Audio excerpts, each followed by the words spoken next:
నమస్తే, welcome to of the record. ఆయన 3 దశాబ్దాలుగా రాజకీయంగా చక్రం తిప్పుతున్న సీనియర్ నేత. వచ్చే ఎన్నికల నాటికి అస్త్ర సన్యాసం చేయాలని ఆలోచన చేస్తున్నారా? ఆ నాయకుడి వారసులు సందడి చేస్తుండడానికి కారణాలేంటి? రిటైర్మెంట్ పైన ఊహాగానాలు ఎంతవరకు నిజం? ప్రస్తుతం విశాఖ కేంద్రంగా తన రాజకీయ కార్యకలాపాలు సాగిస్తున్న ఆయన సొంత నియోజకవర్గం మాత్రం జాగ్రత్తగా కాపాడుకునే ప్రయత్నం చేస్తున్నారా? గత 30 ఏళ్లలో ఎన్నడూ లేనట్లుగా ఇప్పుడు ఆ సెగ్మెంట్లో జరిగేటువంటి ప్రతి కార్యక్రమానికి రావడానికి కారణాలేంటి? ఆయన రాలేని పరిస్థితిలో కూతురు లేదా కొడుకును రావడం వెనుక మతలబేమిటి? ఇంతకీ ఎవరా నేత, ఏంటా నియోజకవర్గం? మీరే చూడండి.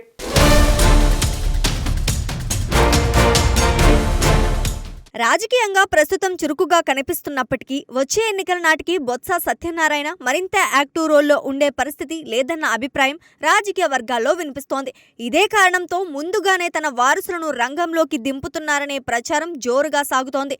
ఇప్పటికే బొత్స కుటుంబం నుంచి 1/2 మందికి పైగా జిల్లా రాజకీయాల్లో క్రియాశీలంగా ఉండగా తాజాగా యువతరం కూడా రాజకీయ రంగ ప్రవేశం చేయడం విశేషంగా మారింది.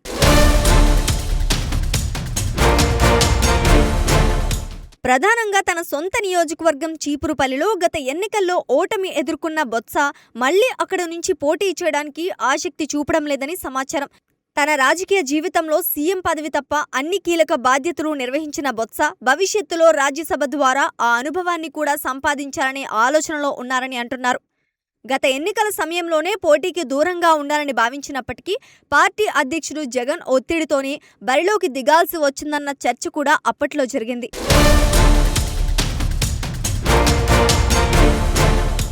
ఇక వచ్చే ఎన్నికల నాటికి 70 ఏళ్ల వయసు దాటనున్న నేపథ్యంలో ప్రత్యక్ష ఎన్నికల రాజకీయాలకు గుడ్ బై చెప్పాలని బొత్స భావిస్తున్నారని తెలుస్తోంది. తన స్థానంలో కుమారుడు సందీప్ను చీపురుపల్లి నుంచి పోటీకి దింపాలని ఆయన నిర్ణయించినట్లు ప్రచారం జరుగుతోంది.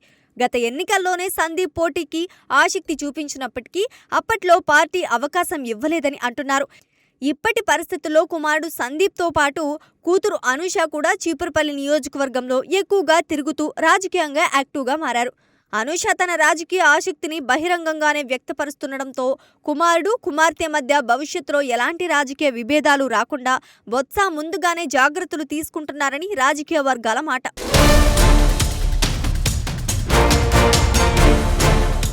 కొద్ది కాలం వరకు బొత్స స్థానికంగా అందుబాటులో లేనప్పుడు కేవలం కుమారుడు లేదా కూతురు మాత్రమే నియోజకవర్గంలో పర్యటించేవారు. అయితే తాజాగా బొత్స జోక్యంతో ఇద్దరు ఒకే వేదికపై ఒకే కార్యక్రమాల్లో పాల్గొంటున్నట్లు పొలిటికల్ సర్కిల్స్లో టాక్ వినిపిస్తోంది. కుమారుడు సందీప్ రాజకీయ ప్రవేశానికి ఎలాంటి అడ్డంకులు లేకుండా కూతురు అనూషకు ప్రత్యామ్నాయ రాజకీయ వేదిక చూపేలా బొత్స ప్లాన్ చేస్తున్నట్లు సమాచారం. సందీప్కు చీపురుపల్లి అసెంబ్లీ టికెట్ ఇవ్వాలని భావిస్తున్న బొత్స అనూషను అదే నియోజకవర్గం నుంచి జెడ్పీటీసీగా పరిచయం చేసి జిల్లా రాజకీయాల్లో బలంగా నిలబెట్టాలన్న వ్యూహం రచిస్తున్నారట.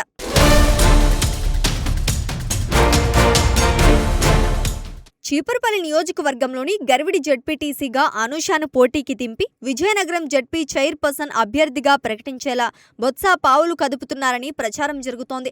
ప్రస్తుతం విజయనగరం జెడ్పీ చైర్పర్సన్గా ఉన్న బొత్స మేనల్లుడు మజ్జి శ్రీనివాసరావు అలియాస్ చిన్నశ్రీను వైసీపీ అధిష్టానం భీమిని నియోజకవర్గ సమన్వయకర్తగా నియమించడంతో రాబోయే స్థానిక ఎన్నికల్లో ఆయన పోటీకి దూరంగా ఉండే అవకాశాలు ఉన్నాయని చెప్తున్నారు. దీంతో జెడ్పీ చైర్పర్సన్ పదవిని కూడా తన కుటుంబంలోనే ఉంచుకోవాలన్న ఉద్దేశంతో అనూషను ముందుకు తెచ్చేలా బొత్స వ్యూహాలు రచిస్తున్నారని రాజకీయ వర్గాల టాక్. గతంలో కూడా బొత్స సతీమణి బొత్స ఝాన్సీ అలాగే అదే కుటుంబానికి చెందిన బడ్డుకొండ అప్పలనాయుడు జెడ్పీ చైర్మన్లుగా పనిచేసిన విషయం తెలిసిందే.